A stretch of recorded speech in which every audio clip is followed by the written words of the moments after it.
If I want to understand something in nature, I must not leave nature with my explanation.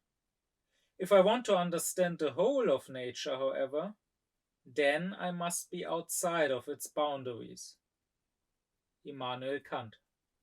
I'm now approaching the end of the, so to speak, first chapter of my lecture series on Kant, where I wanted to talk about the school concept of philosophy, according to Kant. One last time, I want to repeat what I have said so far. I said that to Kant, science is about knowledge, or rather, it is about systematic knowledge. That is what differentiates it from common knowledge, which is not systematic.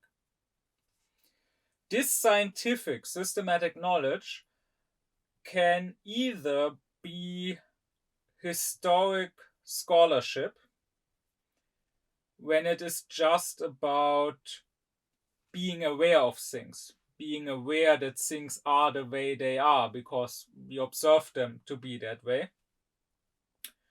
Or it can be rational science, when we understand things, when we understand why they are the way they are and why they have to be the way they are according to a law.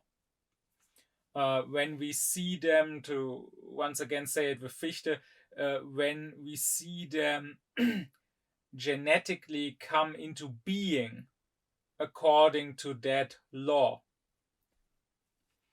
Well, and this rational science, in turn, Kant split into mathematical science and philosophical science. Philosophical science was about knowledge or cognition through concepts, and mathematical science was about knowledge, rational knowledge or cognition through the construction of concepts. And then the philosophical science was either formal philosophical science, which was logic, or it was material philosophical science, and in that case it could either be theoretical, if it is a science of being, a science of nature, a science dealing with the laws of things as they are, or it could be practical, if it is a science of freedom, a science dealing with the laws of things as they ought to be. That is where I left off. But now I want to remind you that I also said that according to Kant, all rational science can be split once again into two parts. That is pure science, which is cognition through reason alone, without any help by sensuality, and applied science, which is cognition with the help of experience, which is empirical cognition. And if, as Kant says, that is true for every science, then one would assume that it is true for philosophical science as well. Now, for logic, I already talked about this in the last lecture. I said that pure logic is simply about the formal rules of thinking, which would be the same for any rational being, not just for a human being. And then, on the other hand, applied logic would deal with us as humans, with the conditions of our species and how that influences our thinking, how that leads us to certain errors in thinking, to certain mistakes, to certain wrong conclusions, and how we can deal with that. Which which applied logic would be based on empirical psychology, on the knowledge that empirical psychology brings. So I don't want to talk further about logic here. I want to put the formal philosophy aside and only deal with the material philosophy in its two parts, in the theoretical and the practical part. Starting with practical philosophy, because here it's a little more unclear whether there even is such a thing as practical philosophy. To once again remind you, practical philosophy is not about what is, according to Kant, it is about what shall be. And therefore, it can only really have a pure part if we are strict. Because, well, only reason can tell us what ought to be, while experience, and once again, applied science means that experience is somehow involved. Experience can only tell us what is. It can only tell us something about being. We can't have an experience of what ought to be. If there was to be something like applied practical philosophy, it could have two meanings. For one, Kant says applied practical philosophy could deal with how to make humans moral.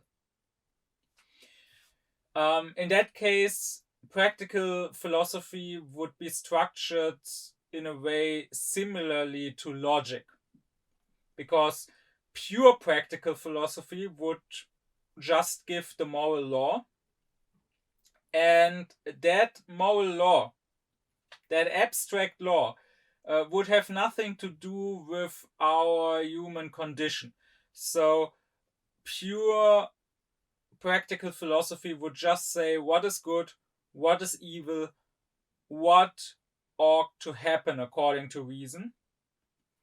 And that would hold true not just for humans, that wouldn't just be our duty as humans, but if there are aliens somewhere, or if there are angels, or even God himself, they would still be under the same moral law as we. But then, just like the applied logic takes into account our human condition and our human shortcomings, so we could think of an applied practical philosophy doing that.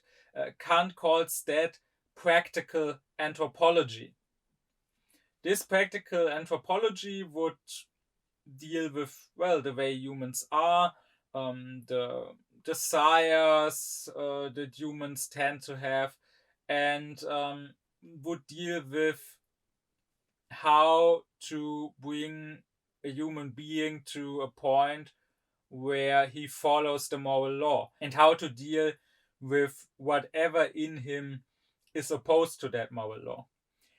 And Kant does consider that an important question. He does consider that sort of practical anthropology to be important, but it is not really applied practical philosophy, because it, once again, it is not about an ought, because just like applied logic, it would have to take its knowledge from the knowledge of the empirical psychology. But that is a theoretical science. That is a science that tells us how the human being is. And we would then take this being into consideration in our actions, but that in itself would not be practical. Because the practical, the moral law just tells us to be good. So if we then learn how we can achieve that, then we have to take this path. But the law in itself doesn't tell us which path best leads us to goodness. And that science which may tell us which path would be the most sensible one, that science is theoretical. Well, the second possibility is to say that applied practical philosophy would be what Kant calls the doctrine of happiness. So a philosophy that deals with how to become happy. Because this also deals with freedom. This is about our free choices and how we act. And this, in a way, deals with laws of freedom. So with reason telling us how we should use our freedom, reason telling us what we should do. But in this case, the laws are conditional, because pure practical philosophy is when reason simply tells us this is how you should act, period. This is not how you should act in order to achieve some goal. This is simply how you should act. You should be good, period. And this obviously is a pure science. It's not based on any sort of experience. But if we ask how to become happy, well, reason might tell us this is how you should act, but it will add if you want to be happy. If you don't want to be happy, then you don't have to act that way. You only have to take these actions if you want to achieve happiness. And that we want to achieve happiness, that it is indeed our goal, that is something that we can't know through pure reason. That is something we know empirically. From experience, we know that we ourselves and that every other human being wants to become happy. And then reason says, well, if that is the case, if you want to be happy, then here is what you should do.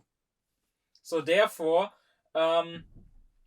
this could be considered an applied practical science, Kant says. And if you were to say that the doctrine of happiness is the applied practical science, then you could in turn split it into two parts again, Kant says. One would be the science dealing with individual happiness, and this he calls economy. And one would be the science dealing with happiness of the people, of the state, and this he calls politics or political science. I want to stress here that the word economy is not to be understood the way we would understand it today. For the longest part, this was true in antiquity, and this was still true in Kant's day. For the longest part, economy was mainly about how should I lead my own household? How should I lead my own affairs? It comes from oikos, from the Greek word for house, and that is the reason why economy to Kant is the teaching of personal happiness. How should I live my life? How should I go about achieving my goals? How should I deal with my resources that I have at my possession in order to become happy? While economy in a larger sense, so economy not for an individual but for a state, for a whole nation, that Kant would probably subsume under politics. We call that economy too today, or rather we call that especially economy, but to him that would probably be part of politics, because politics to him would be the science teaching how to not just achieve happiness for an individual, but achieve happiness for a nation. However, Kant would stress that this doctrine of happiness would ultimately once again be a doctrine of skills. It is, as I already said in the previous lecture, what you need here is theoretical knowledge. You need to know how the world is, how the world functions.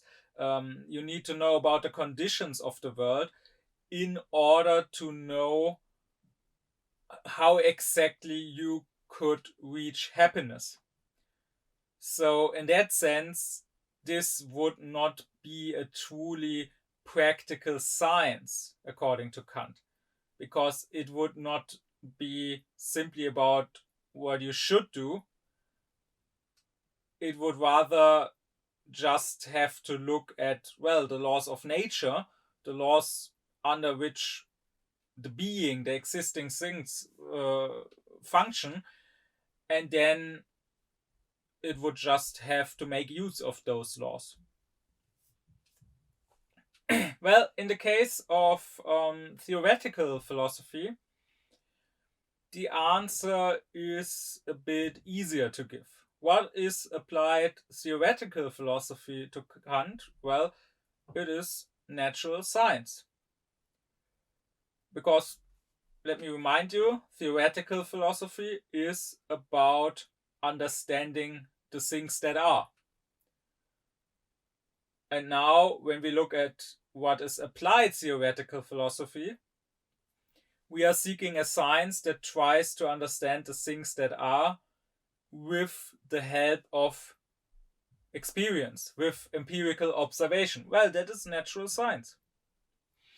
And this natural science too is split into two parts by Kant, because, well, since this is an applied science, it is based on sensuality. Well, Kant says there are two basic senses. The inner sense, through which we perceive our own feelings, our own sensations, our own thoughts, any sort of representations, which we don't perceive to be in space, but which we do perceive to be in time. And then there's the outer sense, through which we perceive other things, other objects, and we perceive extended things, spatially extended things. So therefore, Kant says, there are two objects natural science can deal with. The thinking being, that is the soul, or the extended being, that is matter, that is bodies. And so therefore, it is split, the natural science, it is split into two parts: the doctrine of the soul, that is empirical psychology, and the doctrine of the body, that is empirical physics. So I want to stress that physics, in the way Kant uses the word, is a broader term than the science we call physics today. Because, once again, to Kant, physics is the natural science of the outer sense, of the outward world. It is the natural science of extended things, of bodies, of matter. It deals with all laws of the movements of matter. So it would it would include physics in today's sense, but it would also include chemistry, or it would also include biology, at least insofar as they deal with actual laws. If they are just observing what happens in nature, that falls under historical scholarship. That's not part of the philosophical science. So not every natural scientist is a philosopher to Kant, but those parts of biology or of chemistry that deal with the laws of the movement of matter, that deal with how matter moves and forms itself and even organizes itself, those parts to Kant would fall under empirical physics. And this might be a good place to say a few words about this connection between philosophy and natural science. Because nowadays the two seem to be very much split up. But to Kant, that is not the case, and that is not such a special thing. That is not something very surprising, because in his time, that was how everyone saw it, not just Kant. And not just in his time, but for the longest time. Philosophy is the mother of science. And all the other sciences have developed as parts of philosophy and have only eventually split from philosophy. If we look back at antiquity, we find that the very first philosopher of all, that is Thales, is also considered the first natural scientist. And also someone like Aristotle, who was such an important and eminent philosopher, was also a very important natural scientist who had the greatest influence on the scientific theories and the natural scientific worldview for centuries, throughout the whole Middle Ages and even beyond the Middle Ages. And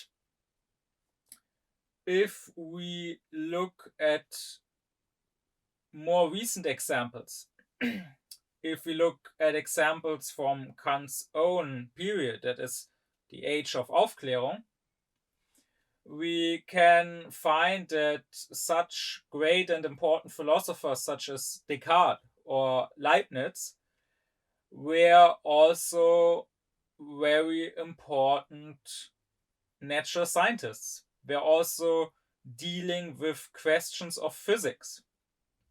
On the other hand, we find that a physicist like Newton dealt with philosophical questions.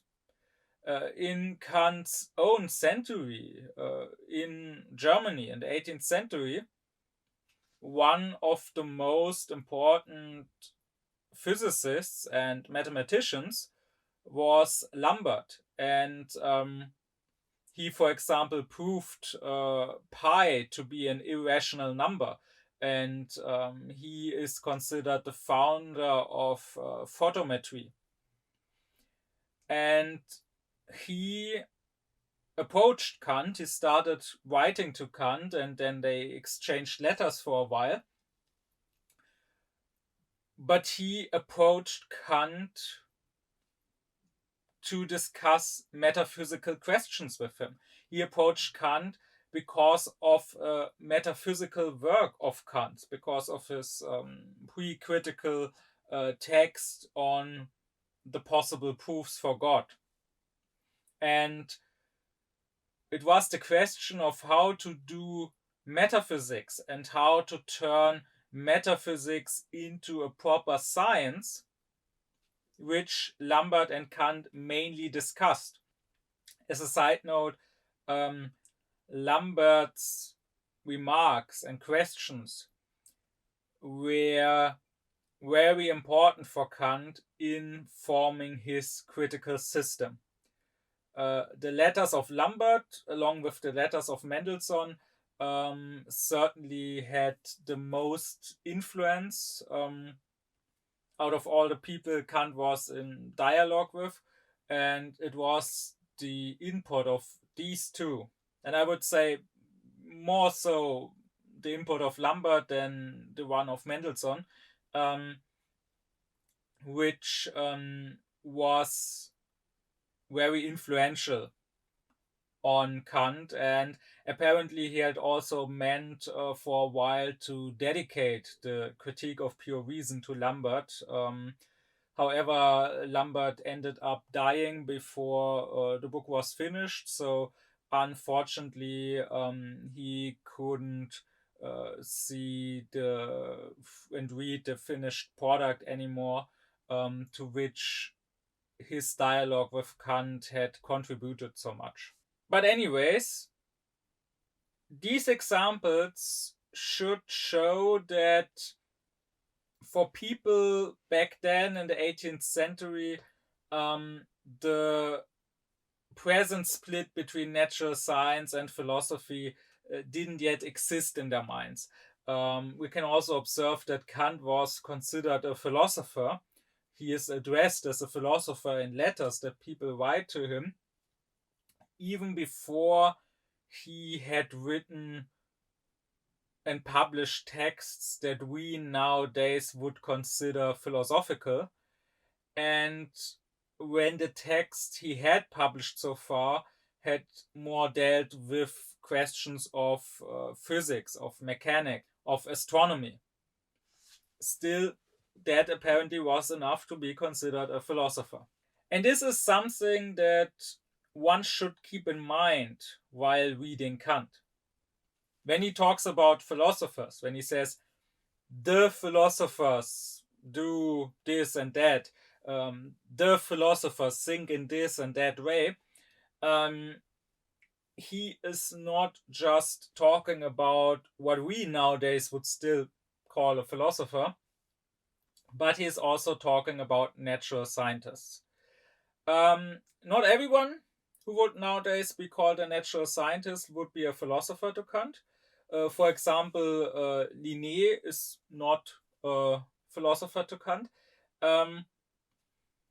Because once again, if it's just historical scholarship, if they are just observing the things that are, maybe catalogizing them, maybe systematizing that knowledge, but ultimately just observing what is, not understanding that it needs to be that way, then they are just historical scholars. But as soon as they deal with laws, for example, someone like Newton is a philosopher to Kant. Here you should also consider how universities were structured in Kant's time. And not just in his time, but rather for centuries had been structured since the Middle Ages, since more or less their founding. And only in Kant's days, or shortly after Kant's days, shortly after his death in the 19th century, only then did universities start to change more into, well, the universities we know today. For the longest time, universities were split into 4 faculties. There was the theological faculty, there was the faculty of law, there was the faculty of medicine, and these 3 were together the higher faculties. And then there was the lower faculty, and that was the philosophical faculty. However, that was more like the faculty of everything else. So it didn't just deal with logic and morality and metaphysics, but it also included the teaching of natural science, or, for example, the study of literature, as far as it did already exist back then. So there were some professorships of poetry that also belonged into the philosophical faculty. So that's why it wasn't strange at all for Kant as a philosopher, as a member of the philosophical faculty, to also deal with natural science and to also hold lectures on natural science. Back then, the philosophical faculty was the lower faculty because it was more there to give a general education, to give an introduction into scholarship, but you were not meant to stay in the philosophical faculty. You would graduate as a magister, so nowadays we would say master, and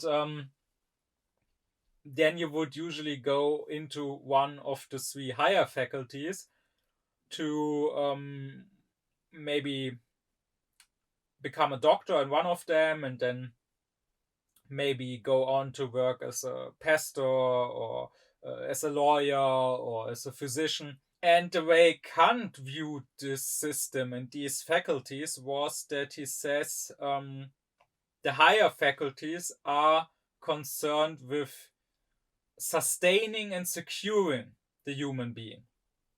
So the theological faculty is concerned with sustaining our soul, with securing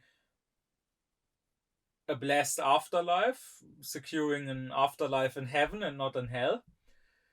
The faculty of law is concerned with sustaining our position, our standing in the state, in civil society. It is concerned with securing our property, our rights. And then the faculty of medicine, of course, is concerned with sustaining our body, with securing our health. And the philosophical faculty, on the other hand, Kant says, is not needed. But when he says that, he doesn't mean that it is therefore lesser. Quite the opposite. In his mind, that gives the philosophical faculty its proper dignity, because it's like in other parts of life. What you need is food. What you need is shelter. You don't need friends. You don't need a family. You don't need fun or hobbies or whatever. But then, exactly for that reason, we give more worth to them. Of course, the basics have first to be met. I mean, I first need to survive, but then life should be about more than that. And the same, Kant says, is true in science. Of course, the basics need to come first, and of course, our soul, our property, our health has to be secured. But then Kant says we should do more than just live.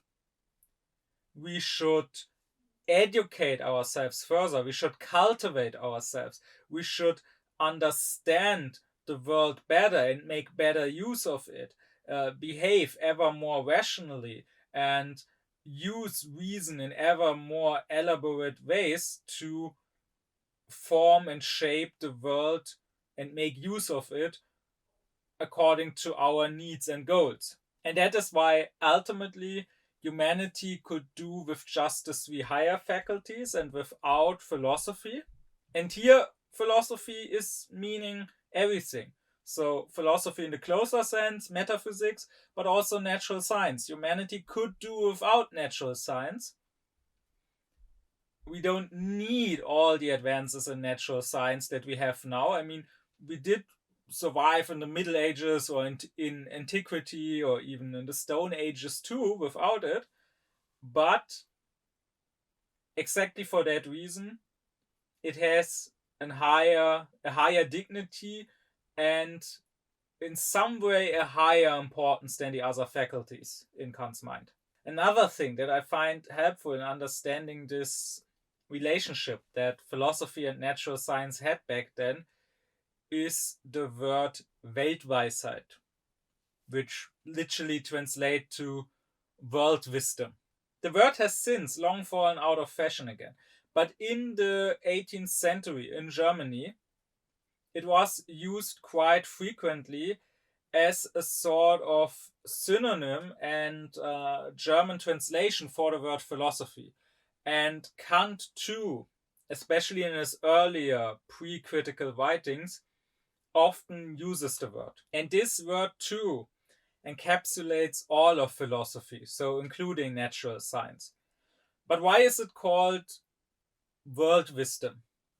Well, it can probably be understood in three ways at the same time. First, this wisdom is a wisdom that comes from the world, out of the world, meaning it doesn't come from God, because that is what the theologians would say. Their wisdom, their knowledge comes through revelation, through the Bible, from God. It comes from beyond the world. While the philosophical faculty seeks wisdom, seeks knowledge out of the world, by means of the world, without help by God. So whether it's natural science using empirical means, or whether it's metaphysics using speculation, using pure reason, both means using the means of the world and not receiving knowledge from God. Secondly, world wisdom is also wisdom that is only about the world.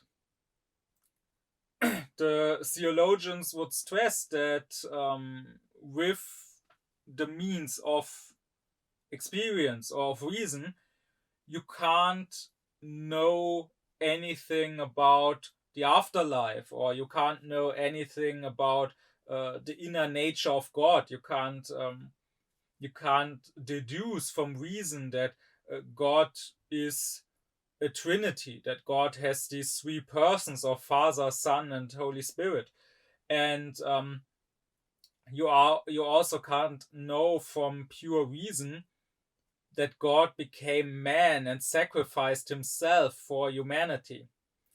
So they would say that the philosopher only has knowledge or wisdom about the world, about this world, not about the next world, not about what goes beyond the world. And then thirdly, it would also be called world wisdom because, well, the thought behind that is this wisdom, which is from the world and about the world, is also only helpful in the world. So maybe all this knowledge of, for example, the natural scientist helps you constructing machines, helps you with technology, helps making your life easier in this world. Or maybe the philosopher has good advice on how to live a good life in this world, like the ancient Greek philosophers, to whom the question of the good life, of how to achieve happiness, was very important. So that which Kant would call the doctrine of happiness, that which might be considered the applied practical philosophy. But again, the theologian would say all of that doesn't help you one bit once you stand before God and are judged by God. All of that doesn't help you one bit to get into heaven and avoid hell. So the term Weltweisheit, world wisdom, with these three meanings, therefore stands in a very long tradition which exists in Christianity, which one could say goes back to the very first Christians and to the Bible itself. Because even in the Bible, you have warnings against the philosophers, so against the ancient Epicurean and Stoic philosophers, whose wisdom would be world wisdom, and who would tell you how the world is structured and who would tell you how to achieve a good life. For example, the Epicureans would have told you to seek out pleasure. And against that, the Bible warns. And in the New Testament, you have Paul famously saying that our faith, the faith in the crucified Christ, is to the Jews a stumbling block, because of course the Jews are still waiting for their Messiah, for their Christ, and they don't believe that he will be crucified. They believe he will be some warlord and king to liberate them and to bring them into a new kingdom. It is to the Jews a stumbling block, and to the Gentiles a folly. And by Gentiles, Paul is mainly referring to the Greeks. And when he is referring to the Greeks, well, that's the Greeks with all of their education and all of their philosophy, the Greeks who are known to be so wise and so smart and so scientific and so rational, and to like to have these philosophical dialectical debates. What he is saying is that, well, when they hear what we are preaching, that God turned into man and that he died in the most miserable way possible to save us from our sins, they are laughing at us. To them, it's nonsense. It's foolishness. And they are right in a sense. According to their wisdom, to their world wisdom, it is indeed a folly.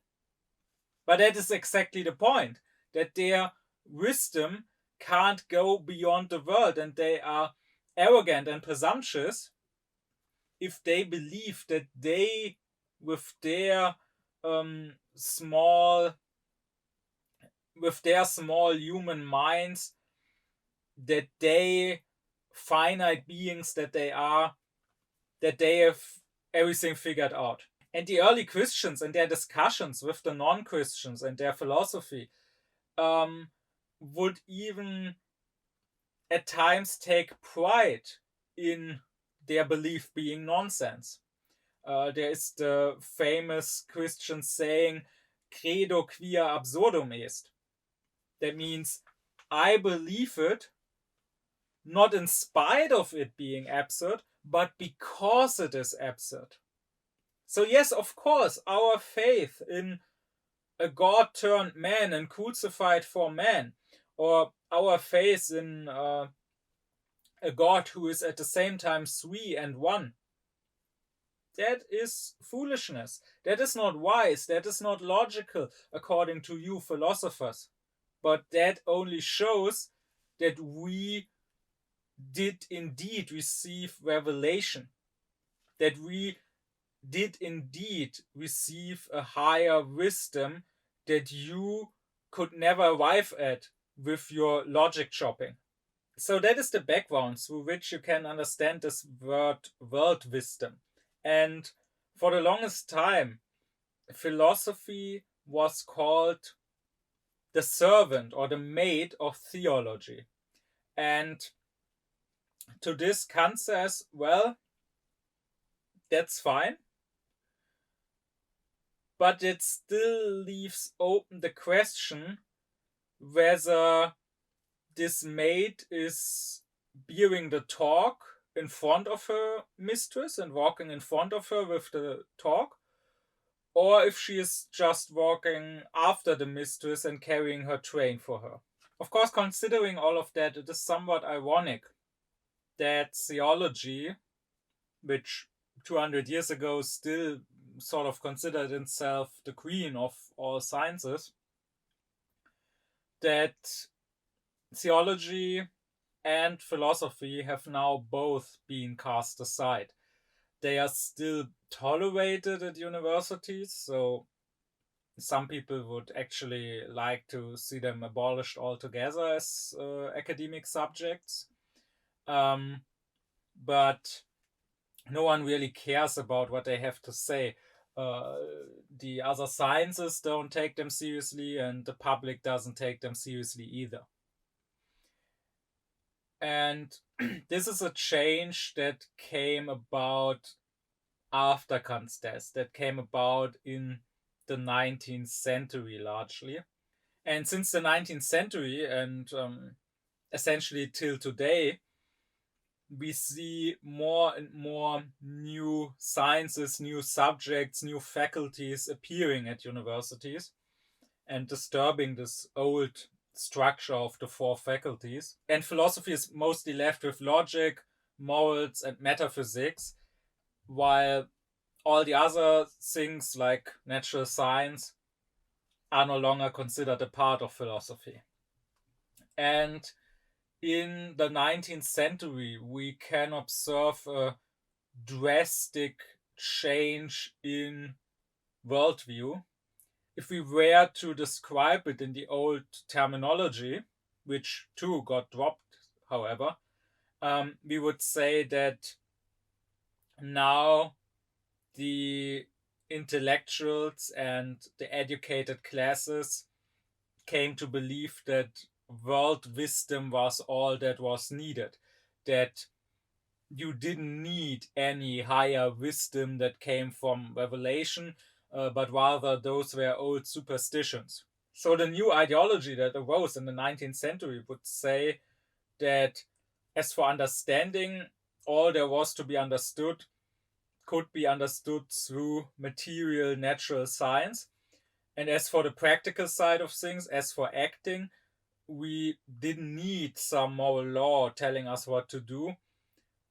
We could improve our lives through that same natural science, by progress in that science, by technological progress, by progress in medicine.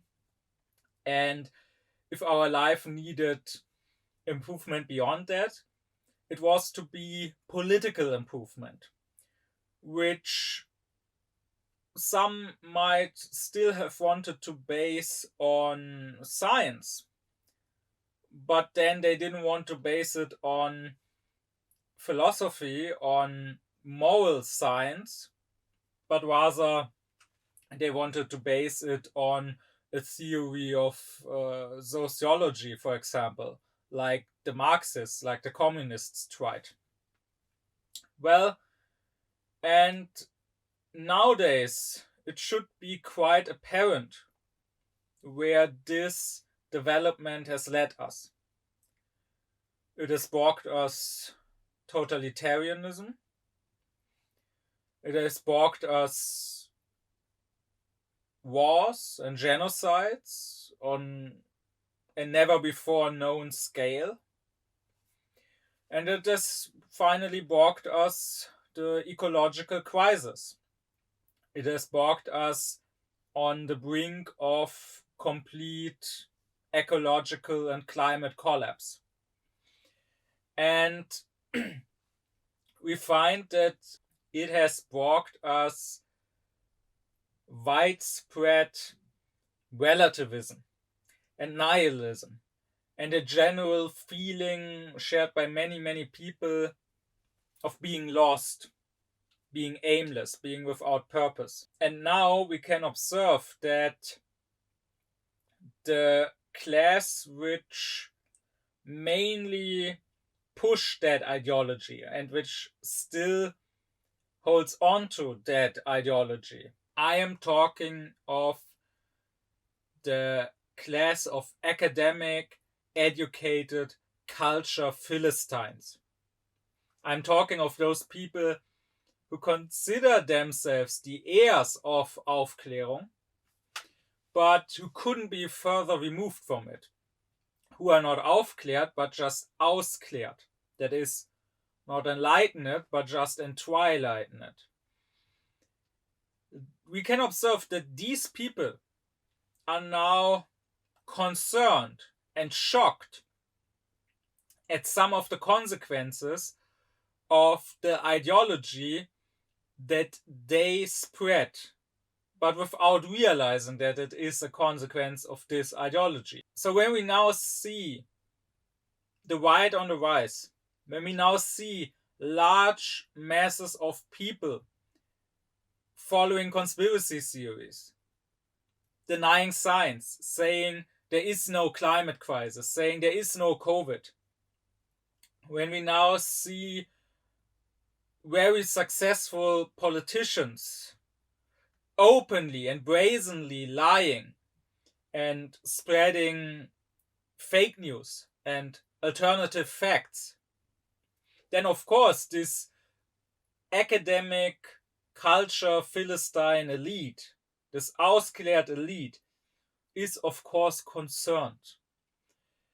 Because to be sure, they are centrists, they are good Democrats, and they are followers of whatever is currently the accepted scientific theory, to be sure. But unaufklärt as they are, they lack what is at the center of Aufklärung, that is self-criticism. They don't reflect on how these extremes that they themselves are concerned by are a natural consequence of the ideology that they spread, that these masses have now picked up and bring to its logical conclusion.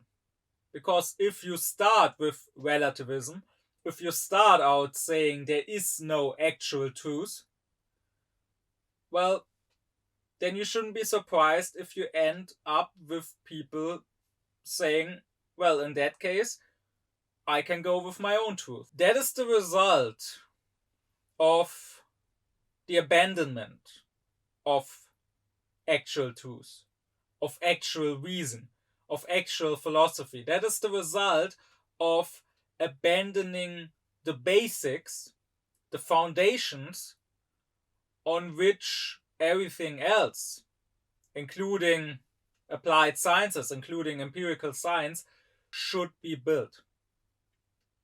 And that is one reason why I, as an Aufklärer, want to talk about Kant and also in the future about other philosophers, and to remind people of these basics. But with that, let's turn to the pure science in philosophy. The pure science Kant calls by its old name that existed since antiquity, he calls metaphysics. And since material philosophy is split into two parts by him, into theoretical philosophy dealing with nature and practical philosophy dealing with morality, it follows that there are two metaphysics to Kant. There is the metaphysic of nature and there is the metaphysic of morals. The question is, what exactly is metaphysics? How exactly is it distinguished from the applied science? And the usual answer that you would have gotten in the 18th century in Germany if you had asked a professor of metaphysics would probably have been that metaphysics is the science of the first principles of knowledge or the first principles of cognition. Because that was the answer that the Leibniz-Wolffian school of philosophy gave, which was the leading school in Germany. And Kant himself was under the influence of that school at first, but in his later years, in his critical period, he would criticize and reject that definition of metaphysics because he found that ultimately it was quite empty and meaningless. He would ask, well, so, first principles of knowledge. What exactly are the first principles of knowledge? Is the concept of a thing of something that exists, of an object. Is that a first principle of knowledge? Yes, would the metaphysicians say. Well then, Kant would go on asking, what about the concept of an extended thing, a thing which has extension? Is that too a first principle of knowledge? Yes. Well, what then about the concept of a body? Is that a first principle of knowledge? And if yes, then what about the concept of a fluid body? And here, if not earlier, people would say, no, a fluid body doesn't belong into metaphysics, it belongs into physics. But then where exactly is the line drawn and how? Kant says, distinguishing between the first principles of cognition and the latter principles of cognition would be a little like a historian splitting all of history into the first centuries and the latter centuries. Well, which ones are the first centuries? Is it everything up until the start of our time, until the year 1? Or does it go beyond that? Is the first century, the second, the third, the fourth, the fifth century? Do these belong to the first century still? We don't know. Well, Kant here would do what is typical of him and what I have already explained earlier on in, for example, when talking about the difference between philosophy and mathematics. Kant would not go with a material distinction, so talking about the different objects the two sciences deal with and defining them by which object they are trying to find knowledge on, but rather Kant would once again make a formal distinction. So he would separate the two sciences by their different mode of trying to find knowledge. And therefore, the definition that he gives of metaphysics is basically one that I've already given. That is, metaphysics is a science which tries to find knowledge only through pure reason. So it is a science without any empirical components.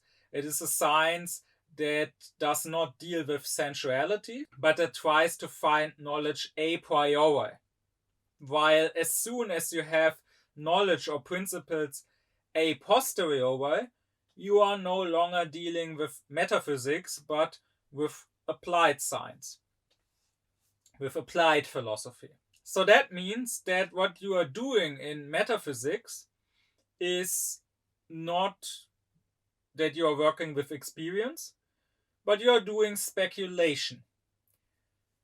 And I probably have to talk briefly about what that word means to Kant, because nowadays that word doesn't have a good reputation anymore. It is mainly used to either describe gambling at the stock market, or it is used to describe baseless assumptions. So when someone is speculating, that means they are just forming wild opinions that don't have any ground to stand on. And that probably says a lot about how our age views metaphysics. Because as exactly that, baseless assumptions that can't be proven. I find it's a shame that that word has been thrown into the dirt like that, because it comes from the Latin word for mirror. So speculation has sort of a similar meaning if we take it literally as reflection. So to think things through, to look at things again, to turn inwards. Well, how does Kant use the word? He actually uses it in 3 different ways. So one has to be careful when reading him, because at different places in his writings it can have slightly different meanings. The first sense in which Kant uses the word speculation actually doesn't have anything to do with metaphysics in particular. Rather, it has to do with science in general, because Kant at some times distinguishes between the common intellect and the speculative intellect. And here, speculative intellect means more or less scientific intellect. And this is a good opportunity to one more time talk about the difference between common thinking and scientific thinking from a slightly different angle than before. Because what Kant says is that the common intellect can arrive at correct judgments in concrete cases. All that is needed for that usually is what is called common sense. If you have common sense, you can probably judge an individual case correctly. However, what you can't do with just that is understanding the abstract general law behind it. So that to Kant would be the speculative intellect, the intellect who understands the law and who sees, now I'm saying it in Fichte's way, who sees the individual case come into being genetically according to this general law. I will give an example to explain what Kant means by this, and I will give an example from practical philosophy, from morality. If I were to ask random people on the street, I would probably hear correct moral judgments in individual cases. So if I ask someone, is it okay to murder? Is it okay to rape? Is it okay to rob someone? Most people would probably tell me, no, that's not okay. That's not moral. So in these individual cases, they have a correct judgment without needing to first study some moral philosophy and first having to think some moral philosophy through. However, if I were to ask them to explain their judgment, to explain why this individual behavior, this individual act is not okay, why it is a crime, they would probably not be able to give a correct answer. I would assume that the most common answer I would hear is, well, this would cause pain and suffering. If you murder someone, if you rape someone, if you rob someone, you are hurting them, and therefore you shouldn't do it. And if people answer like that, then it seems that they are subscribing to some form of utilitarianism, because that is what you call this position in moral philosophy, that you should try to cause and maximize happiness in the world, and you should try to not cause but rather to minimize pain in the world.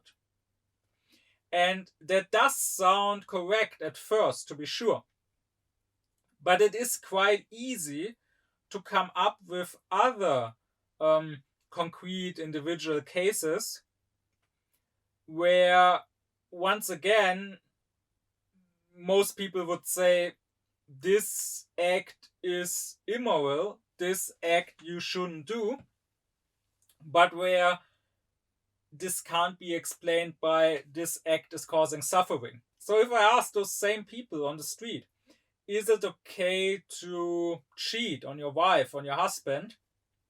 Most of them would probably once again say no. But why not?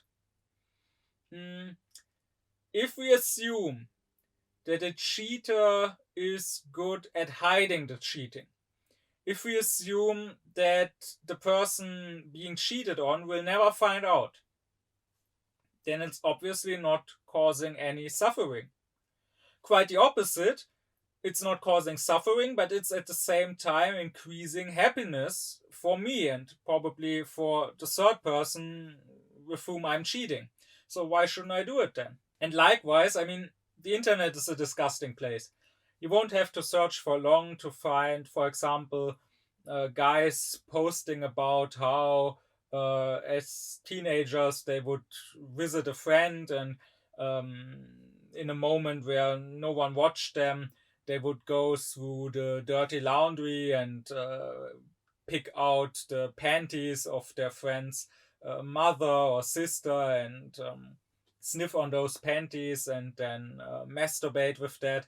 And once again, if I ask most normal people what they think about that, they would probably say that's not okay. But again, I ask, why shouldn't it be okay? It's not causing any suffering. Now, assuming the woman in question doesn't find out about that, in that case, she would probably be shocked and disgusted and feel used. But if she never finds out, no one suffers. And yet, we clearly see that this is not moral. And that's the point Kant is making. The common intellect may judge correctly, but he is lost or he comes up with incorrect explanations as soon as he tries to explain why he's judging that way. And by the way, I will talk about Kant's moral philosophy in later lectures. But if you are already curious, well, what is the correct moral principle if it is not to cause happiness and no suffering? Well, it is that you should have regard or reverence for every human being and for their freedom. So you should not objectify another human being and treat them merely as a means for your own goals, but rather you should always treat them as an end in itself and always have moral respect, always have regard for their own freedom. And therefore, these acts I just named are not okay, even if they don't cause any suffering, because they are still an objectification. They still mean that you abuse someone merely as a means for your own pleasure, for your own goals. But moving on. There are two other meanings of the term speculation in Kant's writing, and both are about theoretical inquiry. So speculation is thinking, using your reason to think about theoretical matters. What then is the difference? Well, Kant says we can take the word speculation in a formal sense, and then speculative would be any question that is about being. So the opposite would be practical questions, and speculative questions would basically be theoretical questions. So if it deals with being, it is speculative. The other sense would be if we take the word speculation in a material sense. And then questions would be speculative if they don't just deal with a matter of being, but if their answer, if them being answered in one way or another, has absolutely no influence on how we act whatsoever. Again, let me explain with an example, or with several examples. The question, is there a God, is, in the formal sense, a speculative question. Because I'm asking about an is. I'm asking about existence. It's a theoretical matter. It's not about what I ought to do. It's about what is or isn't. However, Kant would say that in the material sense, it is still a question that is practical, because the way the question is answered, so whether you answer yes, there is a God, or no, there is no God, probably has an influence on how you will act and behave in life. So in this case, being, or what you believe being to be like, has an influence on your acting. Likewise, the question, do we have an immortal soul, is formally speculative, because once again, I'm asking about being. But materially, it is a practical question, because once again, I will probably behave differently whether I believe that when I die, everything will be over, or whether I believe that when I die, I will live on in some way. Now, on the other hand, if you take a question like, was Jesus born by a virgin?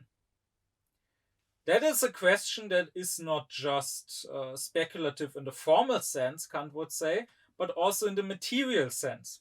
Because, well, other questions concerning Jesus might materially be practical questions. So, for example, whether you believe that Jesus was the Son of God who died for your sins, or whether you believe he was just some random Jewish preacher who got killed and this doesn't mean anything, that will probably make you act differently in life. But whether you believe that Jesus, even if he is the Son of God, was born from a virgin or was not born from a virgin, doesn't really have any influence on anything. Likewise, while it does matter if our soul will live on after death, it doesn't matter, Kant would say, what our soul did before we were born. So I can ask, did my soul exist before birth? Is it eternal? Or did it only come into being at the moment of birth, or maybe at the moment of conception? This is a question that is speculative, not just in the formal sense, but also in the material sense, because it wouldn't change my life one bit. It wouldn't change the way I behave one bit, whether I existed before birth or not. And this kind of speculation, Kant, with his critical project, is an enemy of. He is not an enemy of speculation in the formal sense.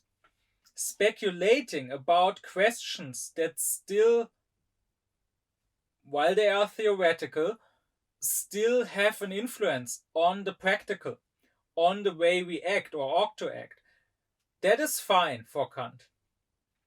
However, these materially speculative questions, why ask them? Why waste our time with them? At most, it is empty curiosity which is driving us. But even if we could answer these questions, we don't gain anything from that answer. It adds to our knowledge, but not to our wisdom, because wisdom is, as I will address in the next lecture, wisdom is practical to Kant. And a large part of Kant's philosophy, or the foundation of Kant's philosophy, is that he gives new importance to the practical side of philosophy, that he believes the theoretical must serve the practical. Knowledge is there to be used for acting. And if it is knowledge that is not useful for anything, and then on top of that, which is the case in metaphysical matters, it is knowledge which we can't attain anyways. Like, we can't ever be sure that we have found the correct answer. Then it is a waste of time to deal with that. So this third type of speculation in the material sense, that is exactly what Kant is largely fighting against with his project of criticizing reason. But this project is something I will talk more about in further lectures. For now, let's stay with metaphysics. There are, I said, two types of metaphysics to Kant. First off, let's take a look at the metaphysics of morals, because that will be more easy and more quick. The metaphysics of morals, that is the pure practical philosophy, I will say it once again, is about the laws of freedom. So it is about what reason tells us what we should do. Well, and that which we should do is our duty.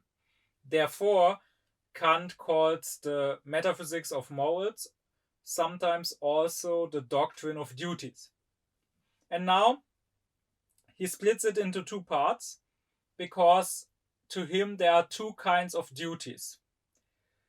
And these two parts are the doctrine of rights or of laws, the Rechtslehre in German, and the doctrine of virtues or the ethics. Why this split? Well, the distinction Kant makes comes from whether we can be forced to do our duty or not. Because there are certain duties you can be forced to do. For example, it is your duty not to murder someone or not to steal someone's property. And this is something that even if you want to do it, you can be prevented from doing. So if you try to murder me and I am stronger than you or I have a gun, then I can force you to leave me alone and to go away. And likewise, if you try to steal from me, I can use violence, I can use my own power to force you to not steal from me, as would be your duty. And this is exactly what the state does. This is exactly what law does. It forces us through the police, through the judicial system, through threatening us with punishments.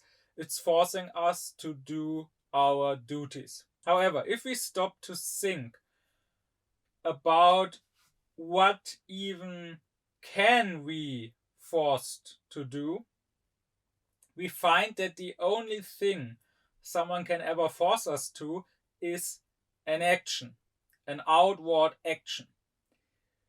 But what is inside of us can't be changed through force.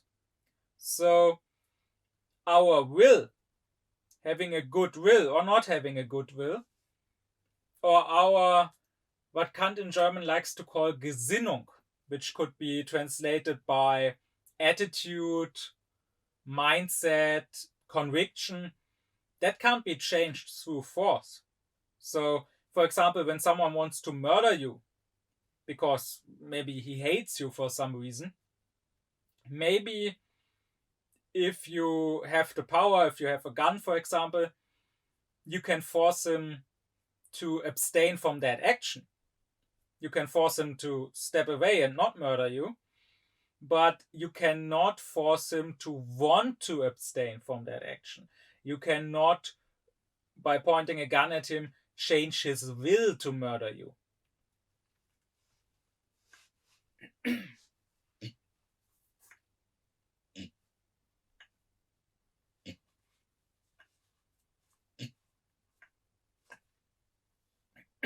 Therefore, the doctrine of rights would deal with those duties that are duties to act in a certain way, which we could be forced to, while the doctrine of virtues deals with duties that we can only force ourselves to do.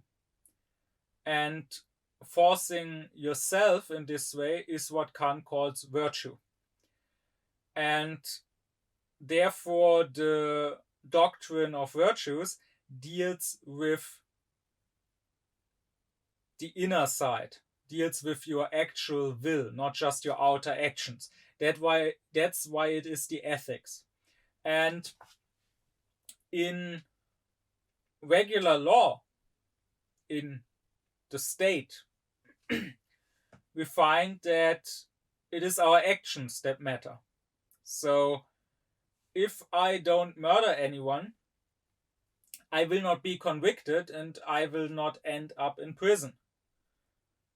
No judge will ask if I secretly want to murder people, maybe, and just abstain from it because I'm afraid of the police and because I'm afraid of prisons. It is enough for the judicial system that I don't murder. But if there was a higher judge who could look into our heart, that is God, then he surely would judge us according not to our actions, but according to our actual will. So he would be concerned with whether we did our duties of virtue and not just our duties of right. But that's all for now, which I want to say about the metaphysics of morals. Kant often calls it simply morals, and he often uses the word metaphysics only to refer to the metaphysics of nature, which in those cases he simply calls metaphysics, period. And that, to be sure, is how the word metaphysics has mostly been used in the history of philosophy. It has mostly referred only to pure theoretical philosophy, not so much the practical one. So I want to do the same from now on. So unless stated otherwise, when I say metaphysics now in this lecture or in all the upcoming ones, it will only refer to the theoretical metaphysics, to the metaphysics of nature. Well, how are they structured according to Kant? First off, he splits them into two parts. That is what he calls general metaphysics and special metaphysics. The difference here is this: both, being metaphysics, seek knowledge through pure reason and not through empirical means. But special metaphysics seek knowledge of certain objects, be it God, be it the world, be it the soul, while general metaphysics seeks knowledge through reason, but not about a specific object outside of reason that we try to examine and understand through our reason, but rather general metaphysics seeks knowledge about reason itself. And this general metaphysics, Kant says, is ontology. Ontology being a name or being a philosophical subject which exists since antiquity, and toon in Greek means being, the being. So ontology is the part of philosophy that deals with being, with existence. Kant in German translates it with Wesenslehre and not with Seinslehre. And Seinslehre would be the doctrine of being, while Wesenlehre would be more like the doctrine of essence. And in that, we can already get a small sense of the shift that Kant's critique brings about in philosophy. That shift being that ontology is no longer about the existence of things, but rather about the essence of things. What ontology is to Kant is a sort of metaphysics. He says that this general metaphysics is to special metaphysics what metaphysics as a whole is to natural science. He also calls ontology a grammar of sorts, a grammar of reason. So that is because ontology is about the basic concepts of our reason. Concepts like being and non-being, existence and non-existence, possibility and impossibility, necessity and contingency. So just like grammar itself is nothing, like grammar itself doesn't contain any statements about objects.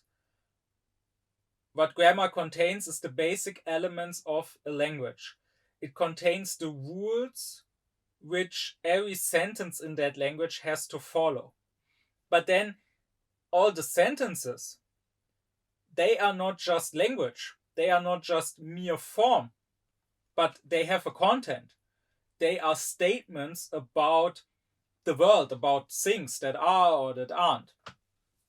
They are more than just grammar, but as parts of language, as statements made in language, they have to follow the rules of grammar, and they have to be composed of the basic elements of that language.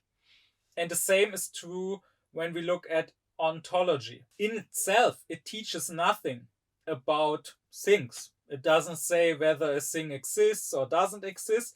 It just says what a thing even is, what existence or non-existence even is. And then all the statements you make about objects in special metaphysics or in natural science, all those statements have to be made out of the basic elements of our thinking, which ontology deals with. So, for example, every specific thing that you think, whether it's God or the soul, or whether it's a raindrop or an animal, you have to think all of them as either existing or not existing, as either being possible or either being impossible. So, for example, when you think of a unicorn, you think of it as being possible but not existing. When you think of a four-angled triangle, you think of it as not just not existing, but also as being impossible. These basic elements of our thinking are the topic of ontology. But then let's turn to special metaphysics. Once again, it has two parts. Remember, I covered this in an earlier lecture. It's always two parts with Kant, because all of these distinctions are logical distinctions, and therefore they are by necessity dichotomies. Well, special metaphysics, Kant splits in the same way as he splits every science. Remember, Kant says every science has a pure science and an applied science. So the same is true for special metaphysics. There is pure metaphysics and then there's applied metaphysics. But in this case, this distinction might be kind of surprising and kind of confusing. Because if you have kept track of what I said in this lecture and in previous lectures, then you will know that applied science to Kant means a science with empirical elements, a science where reason is applied to experience. But then on the other hand, metaphysics by Kant is defined as a non-empirical science, a science which only uses pure reason. How then can there be such a thing as an applied metaphysics? Isn't that a self-contradiction? Well, the applied metaphysics to Kant is one of and the same as the pure natural science. I already said that natural science is split by Kant into psychology and physics. That is the natural science of the inner nature and of the outer nature. And therefore, applied metaphysics is also split into these two parts. But this time we are not talking about empirical psychology and empirical physics, but rather we are talking about rational psychology and rational physics.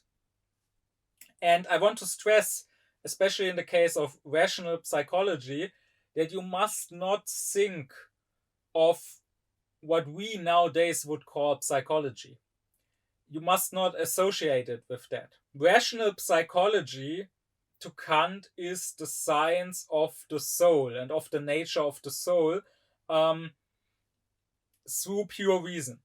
Rational psychology would deal with such questions as, is our soul immortal? And if so, what might happen to it after death? Does it go to heaven or hell? Does it become one with God? Is it reborn? Or rational psychology would deal with the question, how is the soul connected to the body when they are so different in essence? Or it would ask, what was the soul's condition before we started this life in our body? Did it exist elsewhere outside of the body and then come into the body when we were born or conceived? Or did it only form together with the body? And how did it get into the body? Was it put there by God, or is the soul in a sort of sleeping state carried around inside the mother or the father and then passed on to the child?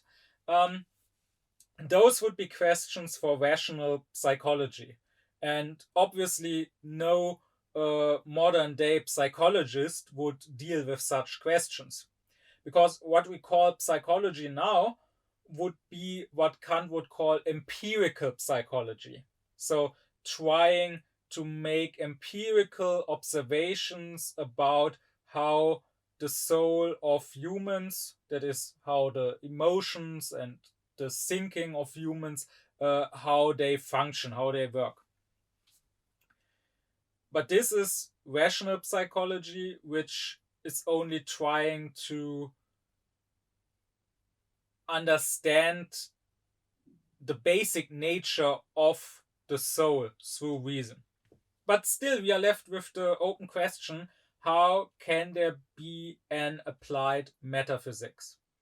Well, Kant says the objects that this applied metaphysics deals with, that is the soul in the case of rational psychology, and matter in the case of rational physics, these objects are objects that we only know of because of experience.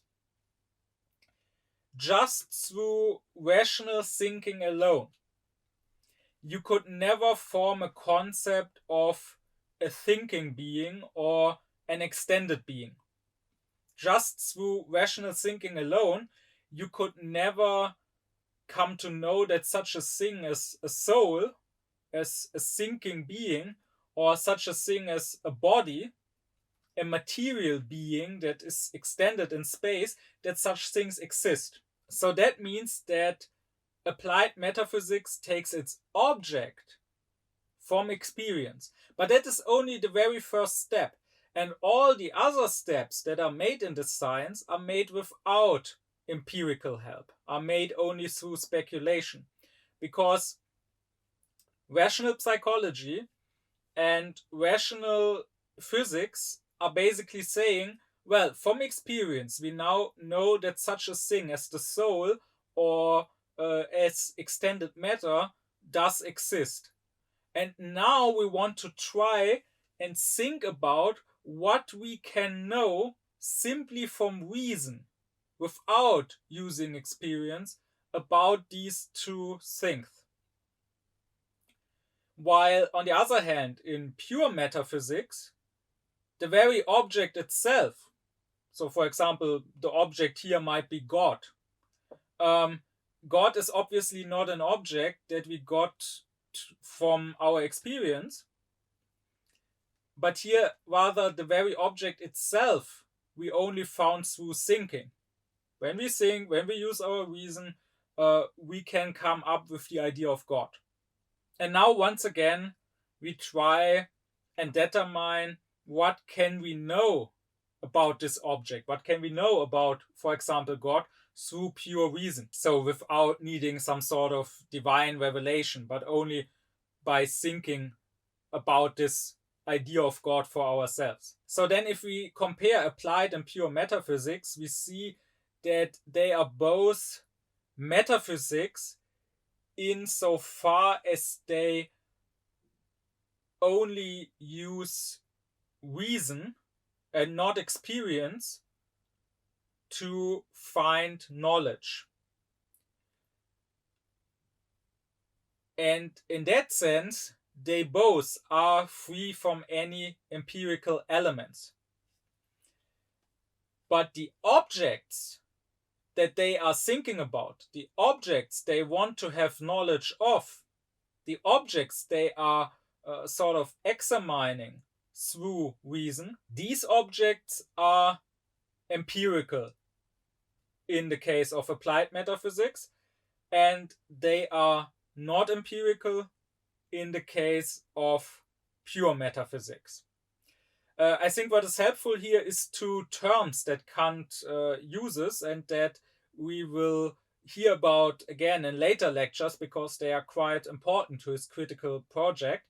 And those are the terms immanent and transcendent. Both immanent and transcendent are here referring to our experience. What Kant says is that metaphysics as a whole is trying to find truth only through rational thought, not through experience. But in applied metaphysics, our reason is immanent. The translation that Kant gives for immanent in German is einheimisch, which means something like domestic. So in applied metaphysics, reason is immanent or domestic in relation to experience. Because applied metaphysics, applies reason to objects which we know from experience. That is the soul and extended matter. On the other hand, the word transcendent, Kant in German translates with überschwänglich, which if I tried to retranslate it into English, I would probably translate with overswinging. So what he is saying there is that in pure metaphysics, our reason transcends or swings over from experience into a realm completely beyond experience. Because the very objects it deals with and tries to get knowledge about, the very objects are objects that we don't know from experience. And that is exactly the problem. Applied metaphysics is not such a big problem to Kant, but his critical project will show that pure metaphysics is a problem because we don't even know if the objects, like for example God, that we try to find knowledge about, if the very objects even exist. And therefore we have no basis for all our speculation in pure metaphysics. But that I will explain further in future lectures when I actually talk about Kant's critical philosophy.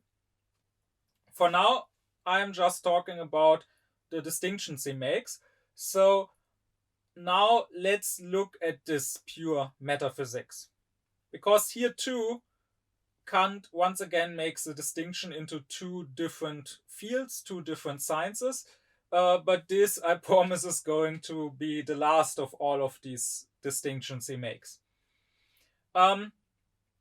Pure metaphysics, Kant says, is either dealing with the world, and that would be cosmology, or it is dealing with God, and that would be theology. So I want to stress that this is rational theology. Usually what people mean when they say theology, like when you study theology nowadays, but also in Kant's day, the theological faculty, which I mentioned before, usually that is referring to revelatory theology. Because here you start with some sort of revelation, whether it's the Bible or the Quran or whatever, but you assume that God has revealed himself, and now you are using reason, you are applying reason to that revelation and trying to better understand that revelation. And that, to Kant, is not part of metaphysics or of philosophy at all. That is its own faculty. And to Kant, it was very important to mind the borders between different sciences and between different faculties. The theology that is a part of philosophy, or more specifically, that is part of metaphysics, that is part of pure metaphysics, that is rational theology. And this theology is trying to find truths about God simply through reason. So there are some things that you can't arrive at through reason alone.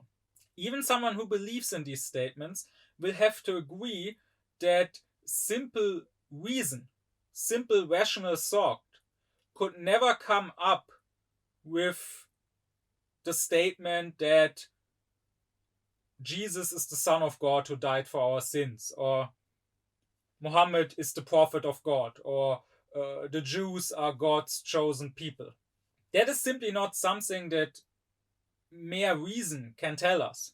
There is only something that God himself maybe can tell us through a revelation, and that we then can either believe or not believe in. But maybe there are certain general questions about God that reason can solve. For one, is there a God or not? And this is what rational theology is dealing with. But what about cosmology, on the other hand? That too might confuse you a little, because you might think, how is the world?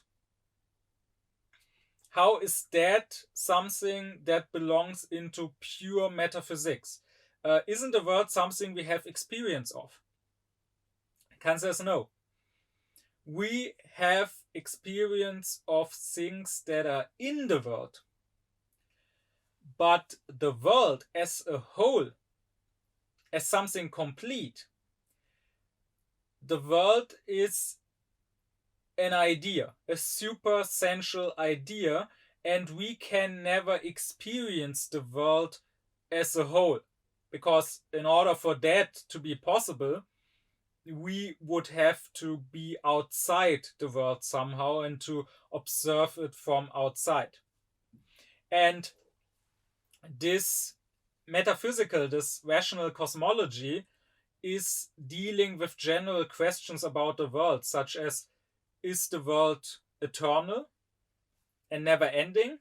Or does the world have a beginning in time and a limit in space? Or also the question, is the world composed of simple parts which can't further be divided? Or can the world be divided into infinitely smaller and smaller parts? These are obviously metaphysical questions that experience can never solve. Like, from experience, I could never know, for example, that the world doesn't have an end. Even if I were to take a spaceship and fly out there, I could fly on and on and on, and all I could say is that so far I haven't reached the end, but I could never be sure if the world is endless, or if when I fly on I will somehow finally reach the end at some point. Only through rational thinking can I try and answer this question. I would add here, by the way, if we once again compare applied metaphysics and pure metaphysics, then I would think, and it seems to me that Kant thinks the same, I would think that applied metaphysics is mostly applied cosmology. Because after all, the souls, so thinking beings, and material bodies, extended beings, that is exactly what the cosmos, what the world is made of. One could ask then if there is also such a thing as applied theology. And I think there is an answer which is implied by Kant's system, even though Kant never states this answer. Maybe he doesn't state it because in his time that still was something you had to be careful with the censorship at the time. But I would say that the revelatory theology could be considered applied theology, because rational theology in metaphysics is simply thinking about God rationally and asking what can we know about God through reason. For example, can we know if there is a God? And then revelatory theology is based on a revelation which in a way could be considered empirical. I mean, when you yourself receive a vision, or when you witness a miracle, or when someone is telling you that someone else did miracles or received visions, then that is something happening in the empirical plane. Then that is something that, hypothetically at least, you could have experience of. So that would mean that this theology applies the rational theology, the metaphysical theology, to a specific experience that we may believe that we have of God, to a specific revelation of God. But you might ask, why is that even the split that Kant does in pure metaphysics? Why split it into cosmology and theology? And to Kant, it's always very important to be systematic and architectonic. It's always very important to not just randomly come up with these different fields, because that would always leave the possibility that there are more that you probably just didn't think of, but that would also be possible. No, for him it's very important that these distinctions are made by reason itself and are therefore exhaustive. Well, why would reason make this particular distinction? Because if we put applied metaphysics aside, then metaphysics deals with objects which we don't know from experience, but only through thinking. And then Kant says there are only three ways to think of such objects.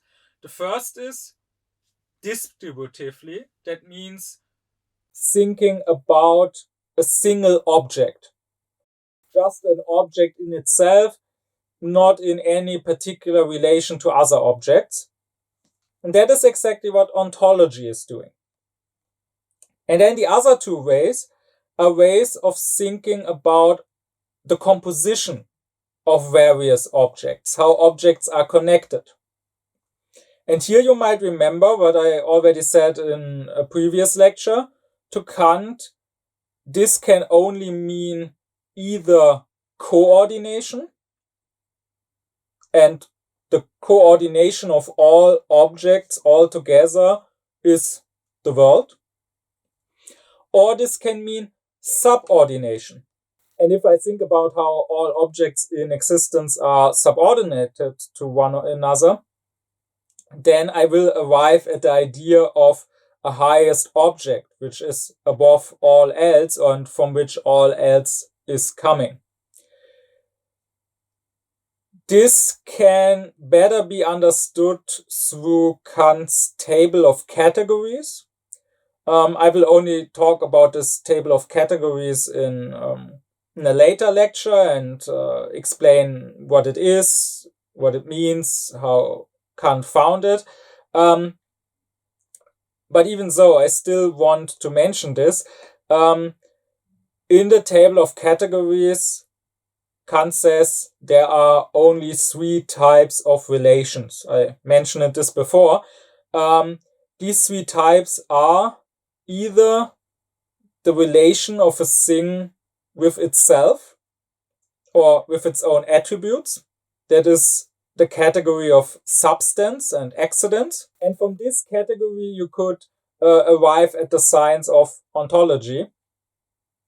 Then secondly, you have the relation between a cause and its effect. That is the category of causality.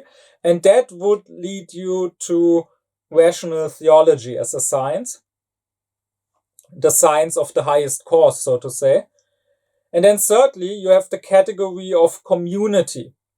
That is, you have relations between things that influence one another and that form a whole together. And that, if we think of that as a metaphysical science, would lead us to the science of cosmology. However, I also want to digress for a moment and go from Kant to his most important disciple, to Fichte. Because Fichte found that our thinking is always fivefold in structure. Now, I can't go more deeply into what that means or how Fichte arrived at that, because then I would have to hold a Fichte lecture, which I want to do in some future time, but not now.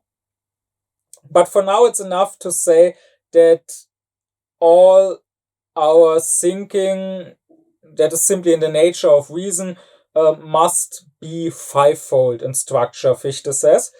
And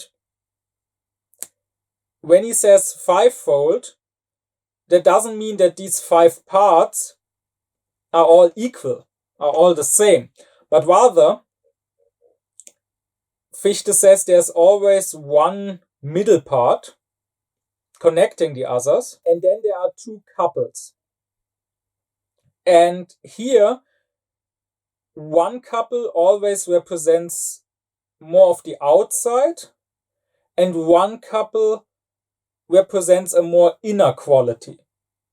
And then again, in each couple, we have the same distinction one more time. So in each couple, we have one part which is more of an outer quality and one part which is more of an inner quality. So why am I mentioning this? Because to me, as someone who knows Fichte very well and who has read a lot of Fichte, it was quite remarkable how well this fits with Kant. Because we could say, it was quite remarkable how well this fits with Kant. Because we could say that each of the 2 types of philosophy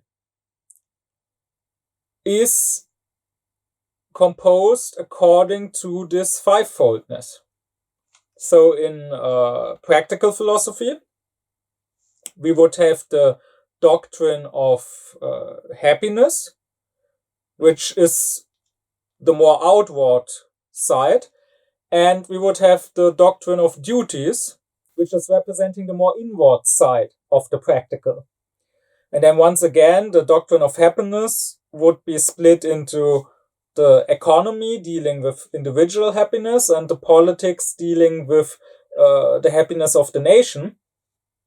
And the doctrine of duties, the metaphysics of morals, would be split into the doctrine of rights, which would again be the outside part, because, as I said earlier, it is about actions, about what we do outwardly, about something we can be forced to do, while the doctrine of virtues would represent the inner side, because it is about our goodwill or lack of goodwill. It is about our inner virtue, about us forcing ourselves.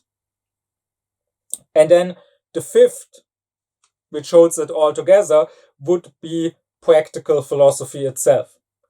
And likewise, in theoretical philosophy, or in theoretical metaphysics, we could say the same. We could say that we have the applied metaphysics, or pure rational science, which is the outer part of that whole science, because it deals with objects that we can experience. And we have, as the inner side, the pure metaphysics, dealing with objects we can only think but not experience. And then once again, both are split into two. Applied metaphysics as an outer side would be rational physics, and the inner side of it would be the rational psychology, dealing with the soul, dealing with the inner nature. And in pure metaphysics, you would have cosmology as the outer part and rational theology as the inner part. And the fifth, holding all of it together, would once again be the concept of metaphysics in general, or rather, it would be the general metaphysics, that is, it would be ontology.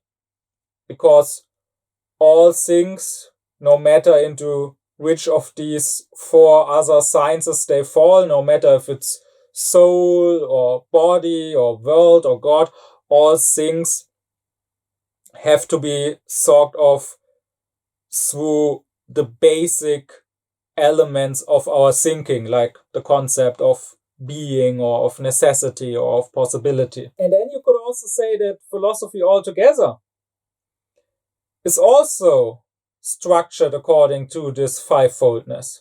Here the outer couple would be the theoretical philosophy, because that deals with being, and the inner couple would be practical philosophy, dealing with freedom, dealing with what should be.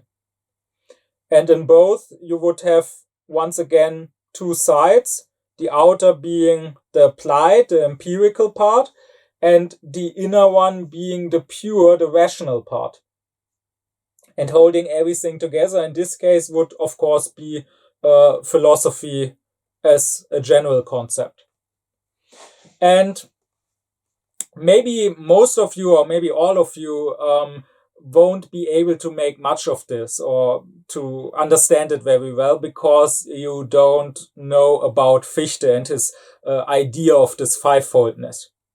And as I said, I can't possibly go further into this without digressing completely and starting Fichte lectures. But since Fichte is very important to me, and since this stood out to me, I did want to mention it. And to those who do know about Fichte and his fivefoldness, this might be remarkable, and this might maybe be indicating that Fichte really was onto something. Because Kant came before Fichte, he didn't read Fichte, he didn't know about this idea of fivefoldness, so it's not like he tried to meet the structure that Fichte had given him. It seems that just naturally, just by accident, he ended up creating a system in just that structure. And that, to Fichte, wouldn't be a surprise, because Fichte is saying that this is how we think. So Fichte would say every complete rational structure would somehow end up showing this fivefoldness. But with that, let me go back to Kant. All of these various fields of metaphysics, like rational psychology, rational theology, cosmology, ontology, all of these aren't things that Kant himself came up with. In fact, if you know a little about German philosophy in the 18th century, if you know a little about Leibniz-Wolffian philosophy, if you read Christian Wolff, or if you read other important philosophers that were part of his school later, like Baumgarten, you will find that they already talked about the same sciences, using the same terminology. So, for example, talking about general metaphysics being ontology and special metaphysics. So here you can find that Kant, even in his critical period, was still very much influenced by the structure, by the system, by the terminology of the philosophy he had grown up with, even when he ended up criticizing it and largely rejecting its statements and claims.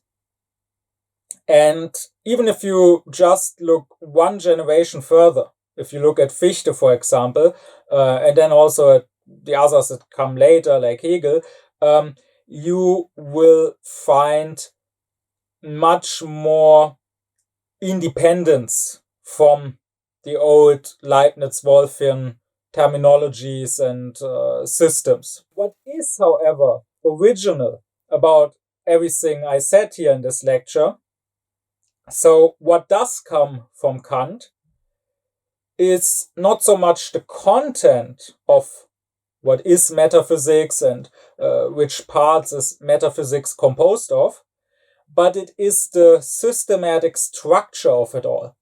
That which Kant would call the architectonics of it, and which to him was very important.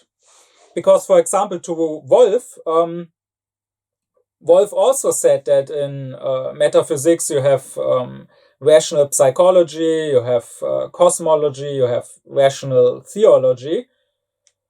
But to him, these three would sort of be on one level. While Kant clearly says, no, cosmology and theology are part of pure metaphysics because they deal with objects that we have no experience of at all, while rational psychology, together with rational physics, belongs to applied metaphysics, because they deal with objects that they didn't come up with simply by thinking, but objects that they have taken from experience. So it's not these various fields that Kant came up with, but the specific order in which he places them, which is specific to him and which is original. And that is something that was very, very important to Kant. You might think that this is not very important, or even that this is quite tedious. And Kant would say only through these architectonics can we be assured that our system is complete.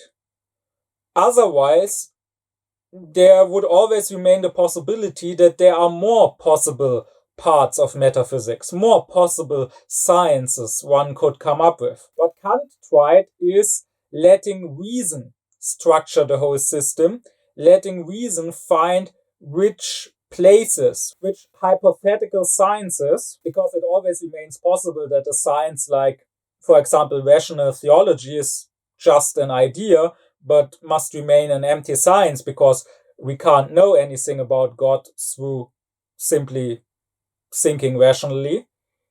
But at least as hypothetical sciences, at least as, so to say, empty spaces in the system that beg to be filled, reason can come up with them, and with just them. And that is important to Kant in order to form a complete system. And he would say that completion is possible in metaphysics. Because let's turn back for a moment to the difference between natural science and metaphysics.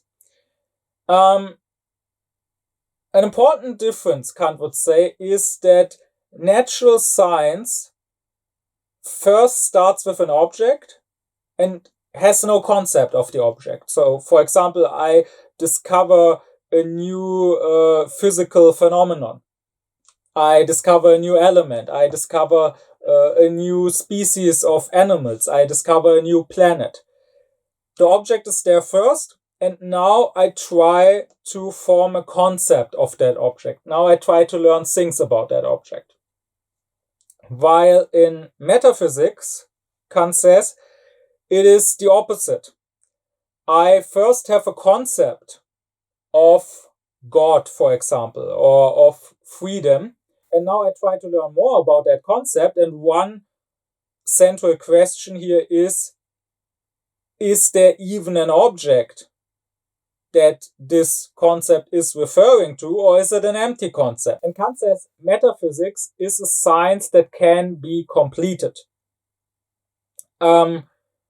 Empirical science can never be complete. We can always make new experiences, and we can always learn new things about the world which we experience. There's always more to find, more knowledge to gain. But in metaphysics, we are ultimately not dealing with objects that are outside of us and that we observe and try to find out more about, but ultimately we are dealing with ourselves, with our own reason, with the questions our own reason is posing to us. And therefore, metaphysics must be finite, Kant says. And therefore, it must be possible to answer all questions in metaphysics. However, when I say answer, I don't mean, or Kant doesn't mean, that it must be possible to solve all the questions. So, for example, when I say the question for God's existence must be answerable, that doesn't mean it must be possible to decide finally and forever whether God exists or doesn't exist. It is also a possibility, Kant says, that we come to the conclusion that the question is not solvable. But that too would be an answer. That would at least tell us here we don't have to look further. It's not just the case that so far we haven't found the right answer and now we need to think more or do more research, inquire more to one day find the answer. But no, rather reason can tell us, stop thinking in this direction, it's pointless, you will never find an answer. And at least that must be possible for every metaphysical question, Kant says. Either we must be able to solve it, or we must be able to see and to prove that it can't be solved at all. This difference between natural science and metaphysics also means that only natural science can truly bring us new knowledge. I think this is a quite important point Kant makes, quite an important observation. In philosophy, that is, in metaphysics, you must not expect to find out any new truth that has so far been hidden. And if someone comes along and tells you that he, through mere thinking, without any observation, without any experience, found a new truth that no one before in the history of humanity and thousands of years had found, he is full of himself and he is trying probably to deceive you, and you shouldn't even listen to such a person, whatever he has to say. Philosophy, that is one important conclusion of Kant's whole project. Philosophy is not really about objects. It's not about the world outside of us. Leave that to natural science. Philosophy is about the subject, about ourselves. Ultimately, it is only reason reflecting on itself. How could it ever find anything new that is not already inside of it? It only deals with itself and with what is already there. So all that philosophy or all that metaphysics can ever do is lift things, lift our concepts, lift our ideas to more clarity. So someone can possibly say, I managed to delve deeper into a certain thought, to understand it better and more clearly than anyone has before. That is possible.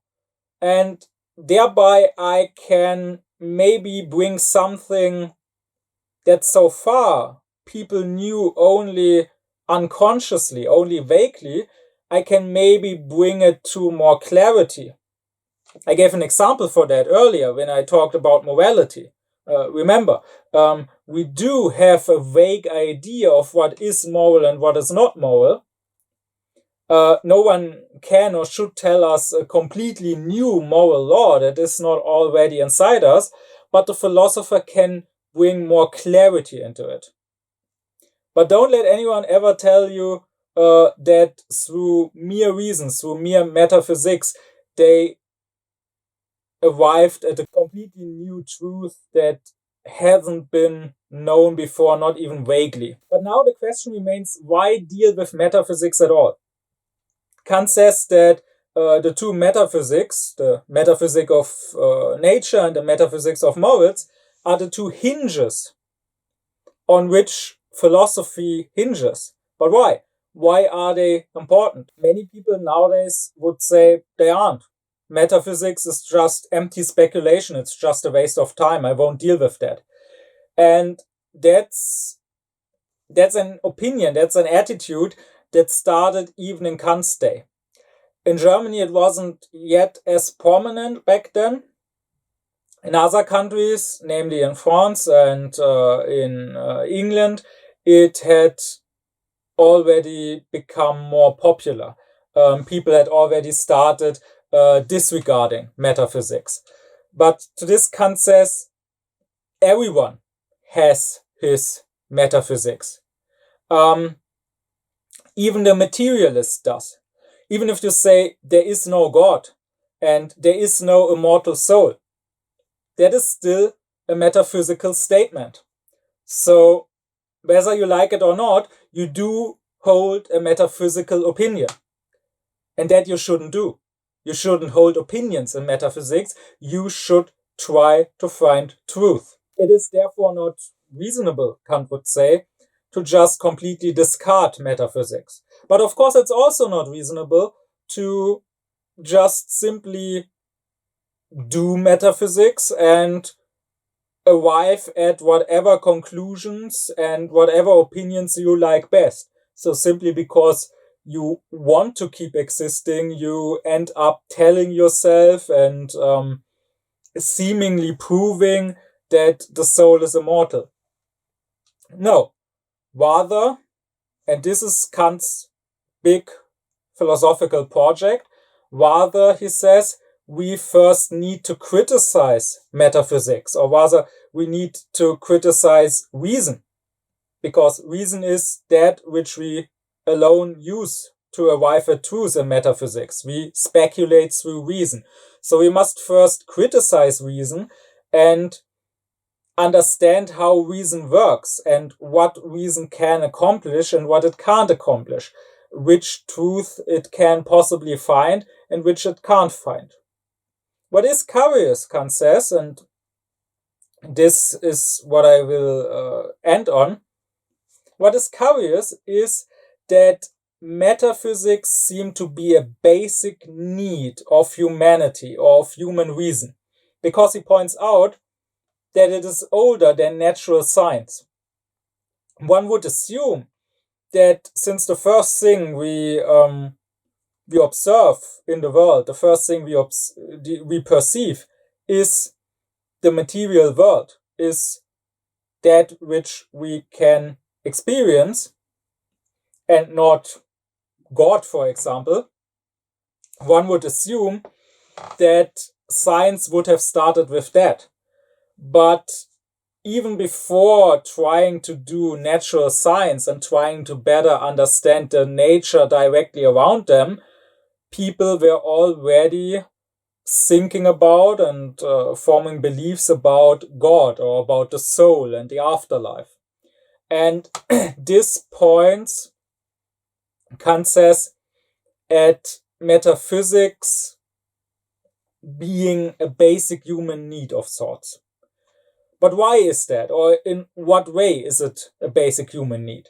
Because Kant wouldn't say that this is true for all of metaphysics. It is not true for applied metaphysics. Applied metaphysics, while it was important for him, is not strictly necessary, Kant would say. Because he would say, if it wasn't proven before, then Newton had proven that you could get quite far in natural science without any metaphysics. You could get quite far in physics by simply using empirical observation and mathematics. So you don't necessarily need metaphysics for natural science. And I would assume that this is precisely a reason why metaphysics is not taken seriously anymore nowadays and why metaphysics has been discarded.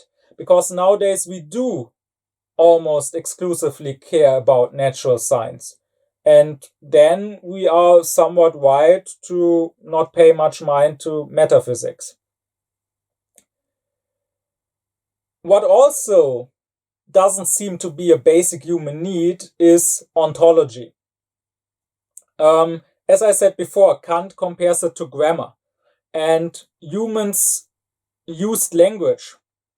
They even used language for art. They composed poems and songs and stories long before they started studying grammar in a more or less scientific way. Because ultimately, grammar is just a tool to speak correctly, but it doesn't interest us in itself. And the same, Kant says, is true about ontology. All ontology does is bring more clarity into the basic concepts we use, into the basic elements of our thinking, but we only need that not for its own sake, but to better and more clearly think other things. What are these other things then? What is it we want to think? Well, Kant says there are three ideas that we really care about. And that is God, that is the immortality of the soul, and that is freedom. These three ideas, as well as the interest we take in them, are rooted in human reason. They are necessary ideas. Which is not to say that their objects are necessary. So this is not supposed to be an argument, for example, for the existence of God. The idea could be empty, but at least as an idea, it is necessary. Meaning, if we use our reason in a certain way, if we think about the world, we will end up coming up with this idea. And then we will end up caring about this idea, caring about now knowing whether that idea is empty or not, whether there is a God, whether the soul is immortal, whether we are free or not. These, Kant says, are three ideas of supersensual objects. The soul is the supersensual in the world, God is the supersensual beyond the world, and freedom is the supersensual which connects both of them. Because I can assume that if there is a God, and if I am free to be good or evil, then if I use my freedom according to God's will, if I do what God wants, I have grounds to hope that I will live on after my death and that I will be rewarded by God. But only then. And these three supersensual ideas, Kant connects with three metaphysical sciences, that is, with rational psychology, rational cosmology, and rational theology. I think it is quite obvious that the question whether we have an immortal soul or not belongs to rational psychology, and the question whether God exists or not belongs to rational theology. The idea of freedom belonging to cosmology might be confusing to you at first, but the point here is that cosmology asks, well, is the cosmos, is the world ruled by one law of nature determining everything that happens in the world? And that would mean that we, as parts of the world, are also ruled by that law and are therefore not free. Or is, even despite the law of causality ruling the world, is there a place for starting a new chain of causality without being caused yourself? And therefore, the idea of freedom belongs to cosmology. Of course, these three sciences also pose other questions, and I talked about some of those questions in this lecture.